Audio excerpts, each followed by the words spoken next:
So I painted my baby. And if I send shots, all you hear is down, your man smoking good. That ain't no motherfucking 22.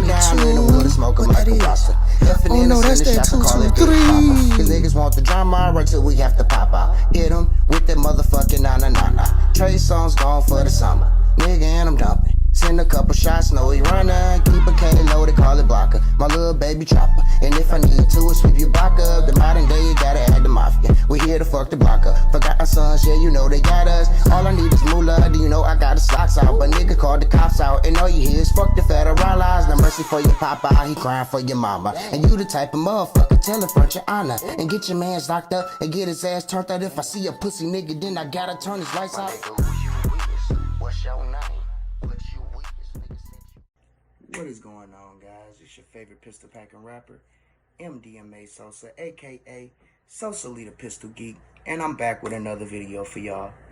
Listen, man, before I even start this video, I would just like to say thank you to all of my subscribers.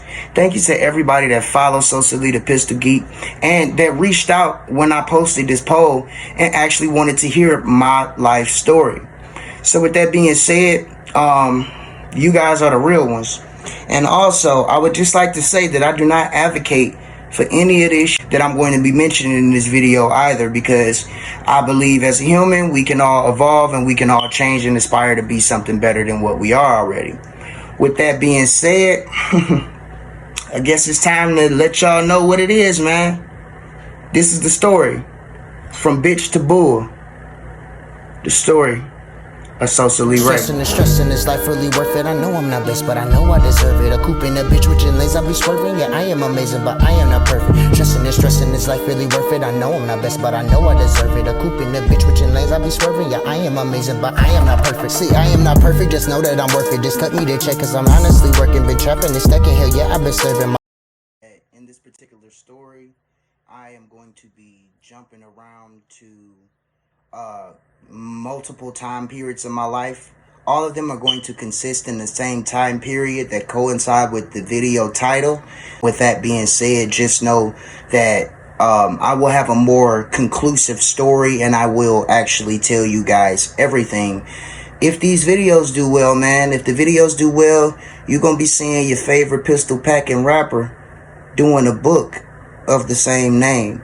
So with that being said, let's get it up there. I would also like to state that there's going to be a lot of profanity, drugs, violence, gang references, and a lot of other things that certain people would deem not earworthy. So I don't recommend that you watch this video with any kids or minors.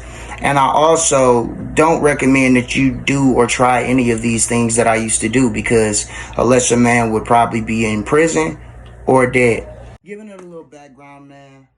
I'm originally from Detroit, Michigan, the east side, you know what I mean. Dad, growing up till I was about 5, was in prison for attempted murder. My grandmother on my father's side was a devout Jehovah's Witness. And then, you know, aunts and uncles and everything were crackheads. My other uncle was in prison for murder. He had killed a transsexual in self-defense, supposedly. I don't know the full story, but that's what my family had told me my entire life. It is what it is. You know, my mother's side, devout Christians. My grandfather, deacon at the church. My grandmother on the matron of honors board. I was a junior deacon myself for a point in time, which I will get into later on in the story. But just giving you that little background to say that very religious growing up. Now, just because I was very religious, that does not mean that I wasn't tempted. And the reason that I say I was, that doesn't mean I wasn't tempted, is mainly because the two differences in the backgrounds that I was coming up in, okay? Devout Jehovah's Witness Christians. Two different kinds of beliefs, but nonetheless, I was spending the weekdays with my great-grandmother and my grandmother, and the weekends at my grandparents' house on my mom's side. And so I was getting a little bit of both, to give y'all a little bit of backstory while I was jumping from home to home, my mother was actually in an abusive relationship at the time. And she didn't believe that it was pertinent or good for me to stay in said situation. So she kind of moved me around from grandparents and things like that to who would take me, which I don't fault her, to this day, because that got me out of a potentially volatile situation. So with that being said, my mother is still in the picture at this point, but more or less my grandmother Pam and my great grandmother were taking care of me, in addition to my aunt, who wasn't on drugs, but she was alcoholic. With that being said, we're going to fast forward the story a little bit to around age 5. At age 5 is when I finally started getting calls and everything, and my mom started letting me talk to my father on the phone, and kind of got to know who he was. And I'm 5 years old, so you got to realize that I'm pretty much naive. So I wasn't told the bad stuff about him. I was really only told he went to jail, don't really know why, this that. So my mother, no, backtrack, he gets out of jail when I'm around 5 years old, or right before I turned 5. And I remember the day he came home from prison, my mom had came over, ironically, to my great grandmother's house, and she just stayed the night for a couple of days. And he came in the house, and it was big as hell, you know what I mean? He came in the house though, and when he came in the house, my mom hugged him and everything, and she brought him over there to introduce me to him, basically like, this is your father type moment type thing, and this is your son. Off bat, I had an immediate attraction, a love, because it's something that I didn't know at all. You know what I mean? So with that being said, I can honestly say that I went in, feet first, and not really thought about it. And then again, too, you got to remember I was 5 years old. So my mother, like I'm saying, she's still going through the abusive relationship at the time. She leaves, and, they have a little conversation about him stepping up to be a father, and him wanting to get to know me and be in my life and everything. So it was said that he was going to be staying with my great grandma or whatever. Now at this point, my grandmother Pandora, she left probably about 3-4 months before he got out. Nobody knew where she was at this point. Okay, she just kind of got her check one day, up and disappeared. So nobody knew where she was. So she was kind of missing, if you wanted, I guess that would be what it's called now. She was technically missing. Nobody knew where she was, but everybody knew that knew that she was on drugs at the time. So it was very easy for her to go missing. Now that she's missing or whatever, that's when I started getting the calls from my dad and everything, which in hindsight kind of makes sense. She probably, anyway. So he gets to my great grandmother's house that day, and like I said, my mom tells him that she wants him to be a father and everything. She goes and she's trying to get the situation together with the guy that's been abusing her for so long. So I ended up spending a month and a half, 2, with my dad, where she just kind of let him do his thing, and called me, made sure I was good. But when she came to visit, according to her, I was so dirty. My hair was matted, hadn't had a haircut, my breath stinked, underwear dirty type thing. And so that's when she took me back. Okay, now you got to still realize that I'm going back and forth from now my great grandmother's house with my dad there to now my mother had met my stepfather, the man who I call my dad today, the man that I call my father, George. She had just met him because she had just started working at this janitorial type thing at a school called Liggett. So I didn't really know who guy was, but the day that she came and got me from my grandma's house and took me back, we were in the car, and she's telling me, hey, I met a new guy and everything and this and that. I want you to meet him. His name's George. Yada, yada. I didn't care. I didn't really like want to know nobody else, because I really, you know, it was just me and my mom at that point. So I was selfish. That being said, we go and we meet him, and I'll never forget it. He come out the house, cold pimp daddy swag, man. Got the little, man, look, silk shirt on with the motherfucking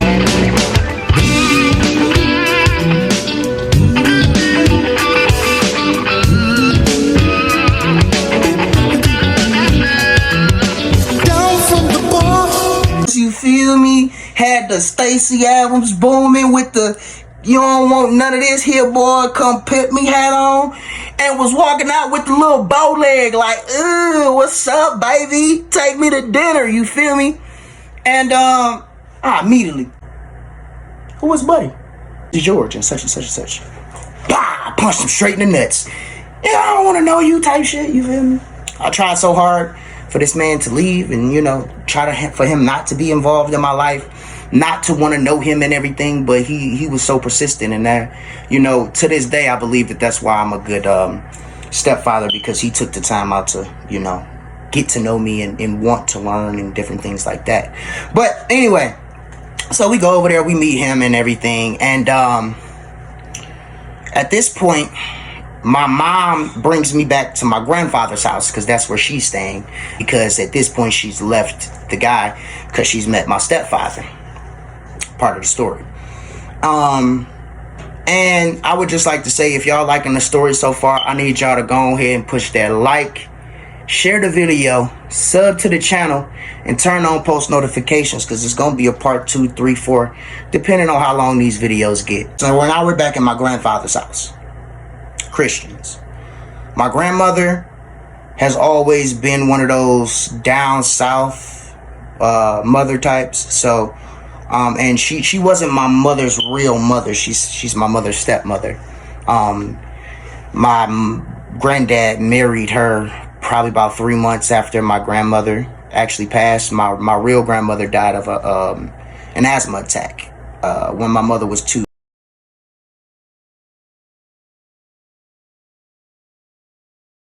So I've never met her, and my mom only has specific memories of her.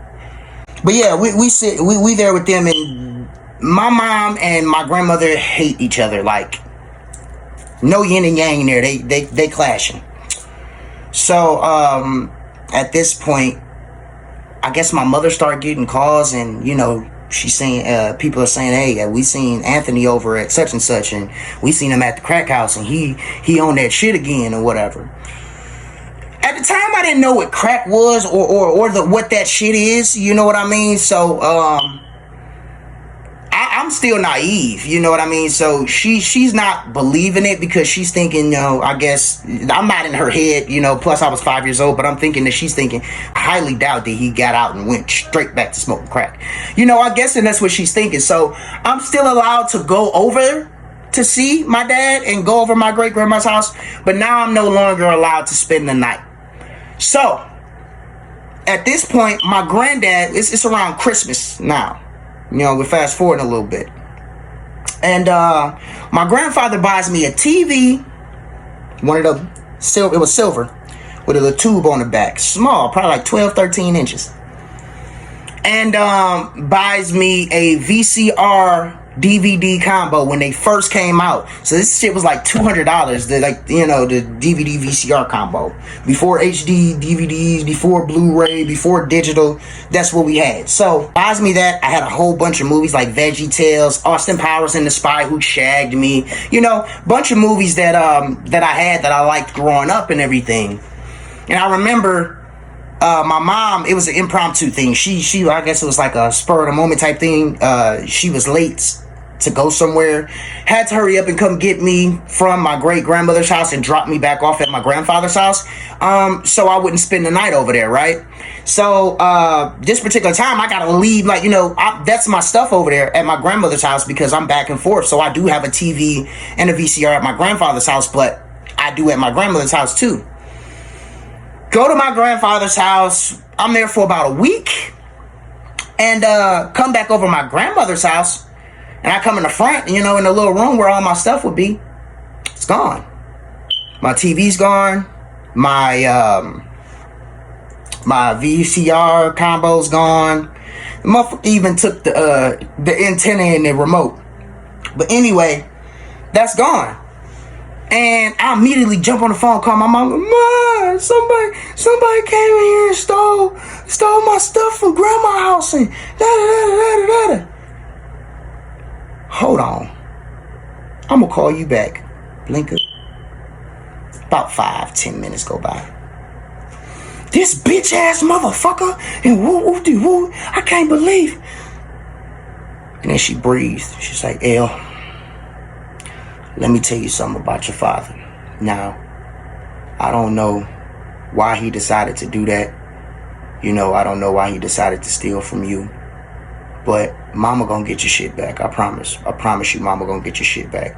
Don't ever worry about that motherfucker. Because if ain't nobody got you, I got you. And you can hear her with tears, you know what I'm saying, on the phone. And I'm just thinking what's going on?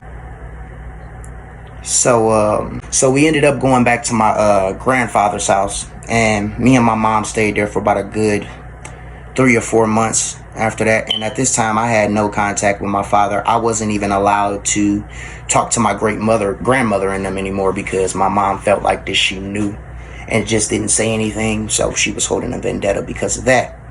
Stepfather ends up going to meet my grandfather. I still remember the conversation that he had, because, you know, I'm nosy at the time. So the first thing he asked me, he's like, you want to go out and take a hit of trees? And my dad, he just cut it. Like my stepfather, my real father, cut into him. He was like, you know, man, if you want to ask me, do I smoke weed or do I drink beer or anything like that, just come out and ask me. I'm a grown man just like you. You don't have to beat around the bush with me. And I guess my grandfather respected that. So we probably like a few months after that, probably like 4 months after that, we ends up moving into an apartment building on the west side of Detroit, Merton. You guys may have known about it from 905 Merton. It's on the west side. I'm not exactly sure the streets and everything. I know the building doesn't exist anymore because it burned up years later in a fire after the first fire that we had there. But anyway, that's further into the story. So we moved there. And now we are probably like, let's say we're a year into my mom and stepfather's relationship. My stepfather is starting to realize that I have some type of issue and I don't like to sit down. So, you know, he's telling my mom, hey, you know, we may need to get him checked out. You know, he seems like, you know, anytime I tell him to sit down, he won't stay still. And anytime somebody mess with him, his anger just overloads. So with that being said, my mom, she said it actually took someone knowing that she loved her, like knowing for a fact that they weren't trying to hurt her by saying what they said, for her to actually start looking into it. Now at this time, she wasn't really like, they didn't know what to do. So, you know, because mental health wasn't as big then as it is now. So with that being said, like, you know, they didn't know whether they were supposed to, you know, beat my ass or take me to a mental health institution or get me seen by somebody, stuff like that. So they just wanted to observe at that point. So I would say year goes by there, and I never forget it. My mom used to always play this song called by Selena Johnson.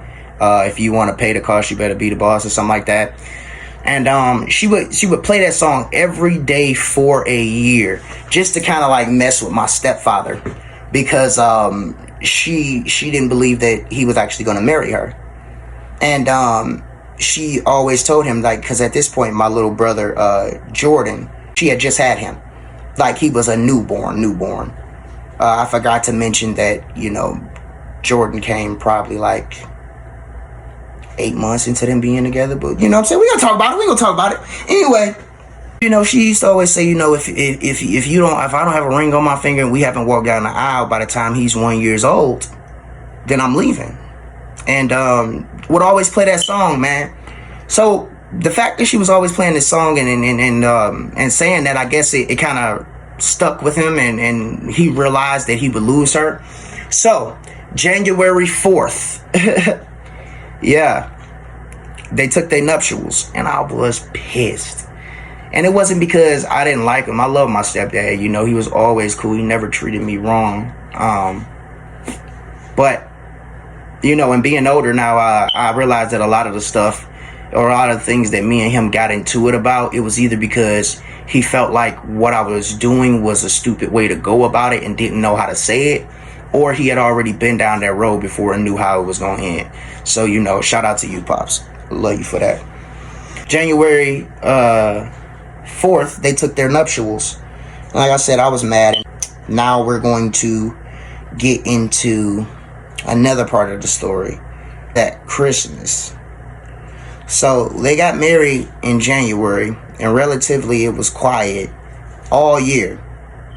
Now around, I say right before Thanksgiving, my great grandmother, no, my aunt and uncle, Auntie Nene and Uncle Leno, reached out to my mother. I guess they seen her down in Motor City Casino with my godfather Marvin, and they were asking like why I couldn't come around no more and this and that and everything. And my mom kind of caved in the pressure. So she said, and they told him that my dad wasn't nowhere around and that they weren't going to take me to see him and he didn't live there anymore. My mom believed him. So now I'm right back to going over my great grandmother's house. And to their credit, I hadn't seen my dad. So maybe they weren't lying. You know, I went over there probably about 6 times before this situation that I'm about to talk about happened. So it's probably, you know, Christmas and everything. I go over there, and that's the first time I see my dad since, I say, a year and a half before. And also, I've only seen him a handful of times in my life. And he's over there, and he's by himself. Now knowing what I know about drugs, I could tell he was very, very high. You know, he spent some time with me, and I ended up taking a nap.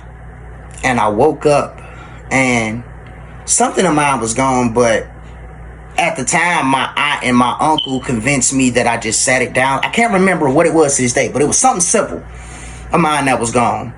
And my aunt and uncle tried to convince me that, you know, I think deep down that they knew that he took it, but they tried to convince me otherwise, like, you know, I put it down somewhere, or that I didn't really know what was going on, this and that, yada, yada.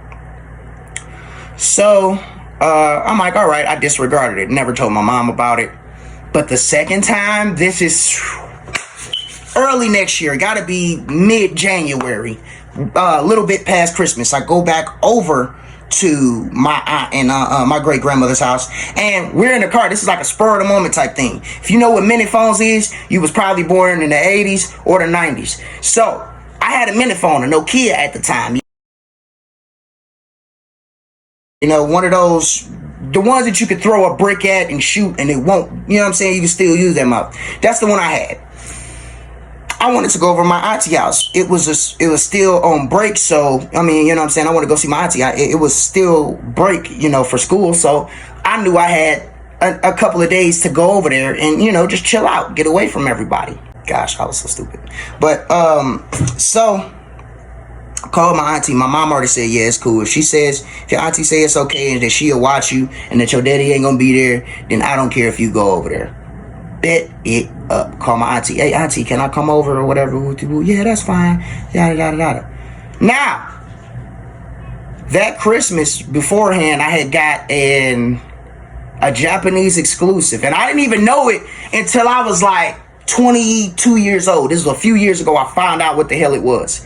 But I had a Japanese exclusive Hello Pikachu, the yellow Game Boy Advance SP with the Pikachu made out of Pikachu's face. I had that one and a copy of Pokemon Yellow.